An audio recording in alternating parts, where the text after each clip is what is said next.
Hi guys, welcome to my channel. In this video I'm going to show you how to make your computer sleep or shut down it very quickly using the shortcut keys. Using the shortcut keys you can make your computer sleep or shut down it without even looking at the display or monitor. So let's check it out. So as you can see, my computer is on now, and now I'm going to press Windows and X from my keyboard together, and after releasing them press U, and after that press S, and as you can see my computer is asleep now. It is sleeping. So as you can see the indicator is blinking, that's mean it is sleeping.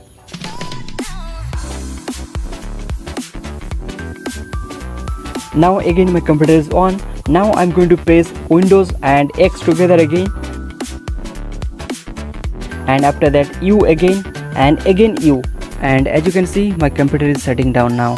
So if you press Windows plus X combination together and then release them and press U and then S from your keyboard, then your computer will be sleeping.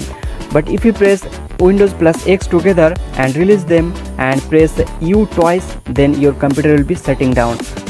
If you feel this video was helpful for you, then please help me back. And if you want to help me back, that is very simple. Just like the video and leave a nice comment in the comment box. Please keep supporting me. So thank you for watching this video. See you soon in the next video. Goodbye.